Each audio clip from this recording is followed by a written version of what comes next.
ಶ್ರೀಮದ್ ಆಚಾರ್ಯರು ನಮಗೆ ದ್ವಾದಶ ಸ್ತೋತ್ರದ ಮೂಲಕ ಒಂದು ಆದೇಶವನ್ನು ನೀಡಿದ್ದಾರೆ.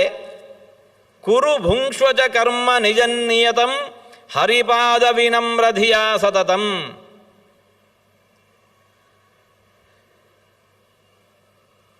ನಿನ್ನ ಪಾಲಿನ ಕರ್ತವ್ಯ ಏನಿದೆ ಅದನ್ನು ಮಾಡುವಾಗ ಎಲ್ಲ ನಿಜಂಕರ್ಮ ಕುರು, ಶ್ರುತಿ ಸ್ಮೃತಿ ವಿಹಿತವಾದ ವರ್ಣಾಶ್ರಮೋಚಿತವಾಗಿ ಇರತಕ್ಕಂತಹ ನಿನ್ನ ಕರ್ತವ್ಯವನ್ನು ನಿರಂತರವಾಗಿ ಮಾಡ್ತಾ ಬಾ.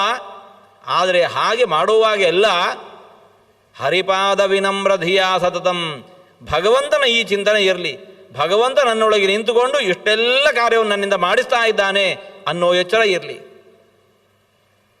ಭುಂಕ್ಷ್ವ, ಮಾಡಿದ ಕರ್ಮಕ್ಕೆ ಪ್ರತಿಯಾಗಿ ಫಲ ಏನಿದೆ ಅದನ್ನೂ ಅನುಭವಿಸು. ನಿಯತಂ ಭುಂಕ್ಷ್ವ, ಇತಿಮಿತಿಯೊಳಗೆ ಭೋಗದನುಭವವನ್ನು ಮಾಡು. ಆದರೆ ಆಹುತಿಗೂ ಕೂಡ ಹರಿಪಾದ ವಿನಮ್ರಧಿಯ ಸತತಂ, ಭಗವಂತನ ಸ್ಮರಣೆಯನ್ನು ತಪ್ಪಿಸ್ಕೋಬೇಡ. ಭಗವಂತನ ಅನುಗ್ರಹ ಇಲ್ಲ ಅಂತಂದದ್ದಾದರೆ ಅನುಭವಿಸುವ ಸಾಮರ್ಥ್ಯವೂ ನಿನಗಿಲ್ಲ. ಭಗವಂತನ ಅನುಗ್ರಹ ಇಲ್ಲ ಅಂತಂದರೆ ಯಾವ ಕಾರ್ಯವು ನಿನಗೆ ಮಾಡೋದು ಸಾಧ್ಯ ಇಲ್ಲ. ಕರ್ಮ ಮಾಡೋದು ಸಾಧ್ಯ ಇಲ್ಲ, ಅದರ ಫಲವನ್ನು ಉಣ್ಣೋದು ಸಾಧ್ಯ ಇಲ್ಲ. ಹಾಗಾದರೆ ಭಗವಂತ ನಮ್ಮೊಳಗೆ ನಿಂತುಕೊಂಡು ನಮಗೆ ಮಾಡುವಂತಹ ಅನುಗ್ರಹ ಅದೆಷ್ಟು? ಅದರ ಅರಿವೇ ಇಲ್ಲದೆ, ಅದರ ಪರಿಜ್ಞಾನವೇ ಇಲ್ಲದೆ ನಾನು ಮಾಡಿದೆ ಅಂತ ಅಂದುಕೊಂಡದ್ದಾದರೆ ಅದು ಎಷ್ಟು ದೊಡ್ಡ ಮೂರ್ಖತನವಾಗತ್ತೆ, ಭಗವಂತನೇ ಮಾಡುವ ಅಪಚಾರವಾಗತ್ತೆ. ಭಗವಂತ ನಮ್ಮೊಳಗೆ ನಿಂತುಕೊಂಡು ಇಷ್ಟೆಲ್ಲ ವ್ಯವಹಾರ ಮಾಡಿಸ್ತಾ ಇದ್ದಾನೆ, ಇಲ್ಲ ಇದನ್ನೆಲ್ಲ ನಾನೇ ಮಾಡಿದೆ ಅಂತ ಅನ್ನದ್ದಾದರೆ ಎಷ್ಟು ದೊಡ್ಡ ಕೃತಜ್ಞರಾಗ್ತೇವೆ. ಶಾಸ್ತ್ರದಲ್ಲೊಂದು ಮಾತಿದೆ, ಧರ್ಮಶಾಸ್ತ್ರದಲ್ಲಿ, ತಿಳಿದೋ ತಿಳಿಯದೇನೋ ನಾನಾ ಬಗೆಯ ತಪ್ಪುಗಳನ್ನು ನಾವು ಮಾಡ್ತೇವೆ, ನಾನಾ ಬಗೆಯ ತಪ್ಪುಗಳನ್ನು ಮಾಡ್ತೇವೆ. ಆ ಎಲ್ಲ ತಪ್ಪುಗಳಿಗೂ ಒಂದು ಪ್ರಾಯಶ್ಚಿತ್ತ ಅಂತ ಇದೆಯಂತೆ, ಮಾಡಿದ ಎಲ್ಲ ಪಾಪಗಳಿಗೂ ಒಂದು ಪ್ರಾಯಶ್ಚಿತ್ತ ಅಂತ ಇದೆಯಂತೆ. ಆದರೆ ಒಂದಕ್ಕೆ ಮಾತ್ರ ಪರಿಹಾರವೇ ಇಲ್ಲ. ಅದು ಯಾವುದು ಅಂತಂದರೆ ಕೃತಜ್ಞತೆ. ಕೃತಜ್ಞನೆ ನಾಸ್ತಿ ನಿಷ್ಕೃತಿ, ಕೃತಜ್ಞತೆಗೆ ಸಮನಾಗಿರತಕ್ಕಂತಹ ಪಾಪವೇ ಇಲ್ಲ, ಅದಕ್ಕೆ ಪರಿಹಾರವೇ ಇಲ್ಲ. ಭಗವಂತ ನಮ್ಮೊಳಗೆ ನಿಂತುಕೊಂಡು ಇಷ್ಟೆಲ್ಲ ವ್ಯವಹಾರ ನಮ್ಮಿಂದ ಮಾಡಿಸ್ತಾ ಇದ್ದಾನೆ, ಇದರಿಂದ ಅವನಿಗೇನು ಲಾಭ? ಭಗವಂತನಿಗೆ ಇದರಿಂದ ಏನು ಲಾಭ? ನಾವು ಹಾಗೆ ಏನಾದರೂ ನಮಗೆ ಲಾಭ ಇದ್ದರೆ ಮಾತ್ರ ಒಂದು ಕಾರ್ಯದಲ್ಲಿ ಪ್ರವೃತ್ತರಾಗ್ತೇವೆ. ಪ್ರಯೋಜನ ಅನುದ್ದಿಶ್ಯ ನ ಮಂದೋಪಿ ಪ್ರವರ್ತತೆ. ಪ್ರಯೋಜನಾನುಸಂಧಾನ ಇಲ್ಲದೆ ಒಂದು ಕಾರ್ಯದಲ್ಲಿ ನಾವು ತೊಡಗೋದೇ ಇಲ್ಲ. ಯಾರು ಮಂದೋಪಿ, ಒಬ್ಬ ಜಡನಾಗಿ ಇರತಕ್ಕಂಥ ವ್ಯಕ್ತಿ ಕೂಡ ಪ್ರವೃತ್ತನಾಗೋದಿಲ್ಲ. ಪ್ರವೃತ್ತನಾದ ಬಳಿಕ ಅದರಿಂದಾಗಿ ಆ ಪ್ರವೃತ್ತಿಯಿಂದ ಅವರಿಗೆ ಫಲ ಸಿಗತ್ತೋ ಬಿಡುತ್ತೋ ಬೇರೆ ಪ್ರಶ್ನೆ. ಆದರೆ ಪ್ರವೃತ್ತಿಗೆ ಮಾತ್ರ ಇದರಿಂದ ನನಗಿಂತಹ ಲಾಭ ಇದೆ ಅನ್ನೋ ಚಿಂತನೆ ಮೂಲಕನೇ ಪ್ರವೃತ್ತಿ ಮಾಡ್ತಾನೆ. ಭಗವಂತನಿಗೆ ಏನು ಉಪಯೋಗಬೇಕು? ನಿತ್ಯ ಪರಿಪೂರ್ಣನಾಗಿರುವವನು, ಸ್ವಯಮಹಿಮ್ನಿ ಪ್ರತಿಷ್ಠಿತ, ಅವನಿಗೆ ಯಾವ ಲಾಭವೂ ಕೂಡ ಇಲ್ಲ. ಯಾಕೆ? ಅವನು ಪಡೆಯಬೇಕಾದನ್ನೆಲ್ಲವನ್ನು ಕೂಡ ಪಡೆದೇ ಇರುವವನವನು, ನಿತ್ಯ ಪರಿಪೂರ್ಣ, ಅಶೇಷ ಗುಣೋನ್ನದ್ಧಂ ನಿರ್ದೋಷಂ ಯಾವದೇವ ಹಿ ತಾವದೇವ ಈಶ್ವರೋ ನಾಮ. ದೇವರು ಭಗವಂತ ಅಂತಂದರೆ ಪರಿಪೂರ್ಣನಾಗಿರುವವನು, ದೋಷದ ಲೇಷಕ್ಕೂ ಅಲ್ಲಿ ಎಡೆ ಇಲ್ಲ. ಅನಂತ ಗುಣಗಳ ರಾಶಿಯವನು. ಪೂರ್ಣ ಮದಃ ಪೂರ್ಣಮಿದಂ. ಮೂಲ ರೂಪವೂ ಪರಿಪೂರ್ಣ, ಅವತಾರ ರೂಪವೂ ಪರಿಪೂರ್ಣ, ಕಿಂಚಿತ್ತು ಭೇದವೂ ಕೂಡ ಅಲ್ಲೇ ಇಲ್ಲ. ಅಂತಹ ಭಗವಂತನಿಗೆ ನಮ್ಮೊಳಗೆ ನಿಂತುಕೊಂಡು ಇಷ್ಟೆಲ್ಲ ವ್ಯಾಪಾರಗಳನ್ನು ಮಾಡೋದರಿಂದ ಏನು ಲಾಭ ಇದೆ? ಯಾವ ಲಾಭವೂ ಇಲ್ಲ. ಮತ್ತು ಯಾಕೆ ಹಾಗೆ ಮಾಡ್ತಾ ಇದ್ದಾನೆ? ಅವನ ಲಾಭಕ್ಕೋಸ್ಕರ ಅವನು ಇದನ್ನು ಮಾಡ್ತಾ ಇಲ್ಲ, ನಮ್ಮ ಲಾಭಕ್ಕೋಸ್ಕರ ಮಾಡ್ತಾ ಇದ್ದಾನೆ. ನಮ್ಮ ಸಾಧನೆ ಶರೀರ ಮಾದ್ಯಂಖಲು ಧರ್ಮ ಸಾಧನಂ. ಈ ನಮ್ಮ ಶರೀರ ಧರ್ಮ ಸಾಧನೆಗೋಸ್ಕರ ಇದೆ. ಧರ್ಮ ಸಾಧನವಾಗಿರತಕ್ಕಂಥ ಈ ಶರೀರ ಅದು ಸಾಧನವಾಗಿ ಬಳಕೆಗೆ ಬರೋದು ಭಗವಂತ ಒಳಗೆ ನಿಂತುಕೊಂಡು ಪ್ರೇರಣೆ ನೀಡಿದ ಅಂತಂದರೆ,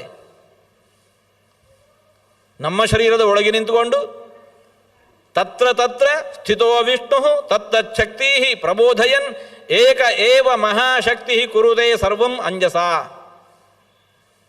ಒಬ್ಬನೇ ಭಗವಂತ ಎಲ್ಲರೊಳಗೆ ನಿಂತುಕೊಂಡು ಅವರವರೊಳಗೆ ಇರತಕ್ಕಂತಹ ಶಕ್ತಿ ಸಾಮರ್ಥ್ಯ ಅದು ಪ್ರಕಟವಾಗುವಂತೆ ಮಾಡಿ ಅವರವರಿಂದ ಆಯಾಯ ಕಾರ್ಯವನ್ನು ಮಾಡಿಸ್ತಾ ಇದ್ದಾನೆ. ದೊಡ್ಡ ಒಂದು ಕಾರ್ಖಾನೆ, ನಾನಾ ಬಗೆಯ ಯಂತ್ರಗಳು, ದೊಡ್ಡ ಯಂತ್ರಗಳಿದ್ದಾವೆ, ಸಣ್ಣ ಯಂತ್ರಗಳಿದ್ದಾವೆ. ಒಂದು ಕುಟ್ಟತ್ತೆ, ಇನ್ನೊಂದು ಪುಡಿ ಮಾಡತ್ತೆ, ಇನ್ನೊಂದು ಬೀಸತ್ತೆ, ಇನ್ನೊಂದು ಒಗೆಯತ್ತೆ, ಏನೇನೇನೇನೋ ಕಾರ್ಯಗಳು. ಯಾವಾಗ ಒಳಗೆ ವಿದ್ಯುತ್ ಪ್ರವಾಹ ಇತ್ತು ಅಂತಂದರೆ, ಒಳಗೆ ವಿದ್ಯುತ್ ಪ್ರವಾಹ ಇದೆ ಅಂತಂದರೆ ಆವಾಗ ಎಲ್ಲ ಯಂತ್ರಗಳಿಂದ ನಾನಾ ಬಗೆಯ ಚಟುವಟಿಕೆಗಳು. ವಿದ್ಯುತ್ ಪ್ರವಾಹ ನಿಂತು ಹೋಯಿತು, ತಡಕ್ಕನೆ ಎಲ್ಲ ಸ್ತಬ್ಧ.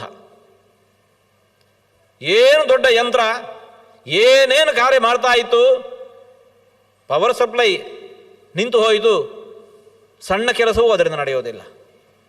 ಭಾರೀ ಯಂತ್ರ ಭಾರೀ ಕೆಲಸ ಮಾಡ್ತಾ ಇತ್ತು, ಪವರ್ ಕನೆಕ್ಷನ್ ತಪ್ಪಿತು ಅಂತಂದರೆ ಆ ದಷ್ಟು ದೊಡ್ಡ ಯಂತ್ರದಿಂದ ಸಣ್ಣ ಕೆಲಸವೂ ಕೂಡ ನಡೆಯೋದಿಲ್ಲ. ಭಗವಂತ ಹಾಗೆ ಎಲ್ಲರೊಳಗೆ ನಿಂತುಕೊಂಡು ಅವರವರೊಳಗಿರತಕ್ಕಂಥ ಶಕ್ತಿ ಪ್ರತಿಬುದ್ಧವಾಗುವ ಹಾಗೆ ಮಾಡಿ ಅವರವರಿಂದ ಆಯಾಯ ಕಾರ್ಯವನ್ನು ಮಾಡಿಸ್ತಾ ಇದ್ದಾನೆ. ಯಾರೊಳಗೆ? ಯಾರೋ ಕೆಲವರೊಳಗೆ ಅಲ್ಲ, ತತ್ರ ತತ್ರ ಸ್ಥಿತ, ಎಲ್ಲರೊಳಗೆ ನಿಂತುಕೊಂಡು. ದಾಸರೊಂದು ಕೃತಿಯಲ್ಲಿ ಅಂತ ಇದ್ದಾರೆ, ಸತತ ಗಣನಾಥ ಸಿದ್ಧಿಯನೀವ ಕಾರ್ಯದಲ್ಲಿ ಮತಿ ಪ್ರೇರಿಸುವಳು ಪಾರ್ವತೀ ದೇವಿ, ಮುಕುತಿ ಪಥಕ್ಕೆ ಮನವೀವ ಮಹರುದ್ರ ದೇವರು, ಹರಿಭಕುತಿ ದಾಯಕಳು ಭಾರತೀ ದೇವಿ. ಯುಕುತಿ ಶಾಸ್ತ್ರಗಳಲ್ಲಿ ವನಜ ಸಂಭವ ನರಸಿ, ಸತ್ಕರ್ಮಗಳ ನಡೆಸಿ ಸುಜ್ಞಾನ ಮತಿ ಇತ್ತು ಗತಿಪಾಲಿಸುವ ನಮ್ಮ ಪವಮಾನನು. ಚಿತ್ತದಲ್ಲಿ ಆನಂದ ಸುಖವನೀವಳು ರಮಾ. ಒಬ್ಬೊಬ್ಬರಿಂದ ಒಂದೊಂದು ಬಗೆಯ ಅನುಗ್ರಹವನ್ನು ನಾವು ಬದುಕಿನಲ್ಲಿ ಪಡೀತಾ ಇದ್ದೇವೆ. ಅವರೆಲ್ಲ ನಮಗಿದನ್ನು ನೀಡ್ತಾ ಇದ್ದಾರೆ. ಹೇಗೆ, ಯಾವಾಗ ನೀಡ್ತಾ ಇದ್ದಾರೆ? ಮುಂದುವರಿದು ದಾಸರು ಅಂತ ಇದ್ದಾರೆ, ಭಕುತ ಜನರೊಡೆಯ ನಮ್ಮ ಪುರಂದರ ವಿಠಲನು ಸತತ ಇವರುಳು ನಿಂತು ಈ ಕೃತಿಯ ನಡೆಸುವನು. ಭಕುತ ಜನರೊಡೆಯ ನಮ್ಮ ಪುರಂದರ ವಿಠಲನು ಸತತ ಇವರುಳು ನಿಂತು ಈ ಕೃತಿಯ ನಡೆಸುವನು. ಭಗವಂತ ಒಳಗೆ ನಿಂತುಕೊಂಡು, ಯಾರೊಳಗೆ? ರಮಾಬ್ರಹ್ಮಾದಿ ದೇವತೆಗಳ ಒಳಗೂ ಕೂಡ ಭಗವಂತ ನಿಂತುಕೊಂಡು ಪ್ರೇರಣೆ ನೀಡಿ ಅವರವರಿಂದ ಆಯಾ ಕಾರ್ಯವನ್ನು ಮಾಡಿಸ್ತಾ ಇದ್ದಾನೆ ಅಂತಂದ ಮೇಲೆ ನಾವು ನೀವು ನಮ್ಮ ಪಾಡೇನು? ಶ್ರೀಮದ್ ಭಾಗವತದ ಪ್ರಾರಂಭದಲ್ಲಿ ಬಂದಿರತಕ್ಕಂತಹ ಸಂದೇಶ ಇದು. ಭಗವಂತ ನಮ್ಮ ಜೊತೆಗೆ ಇದ್ದಾನೆ, ನಮ್ಮಿಂದ ಏನಾದರೂ ನಡೆಯತ್ತೆ. ಭಗವಂತ ನಮ್ಮ ಜೊತೆಗೆ ಇಲ್ಲ, ಏನೂ ನಡೆಯೋದಿಲ್ಲ.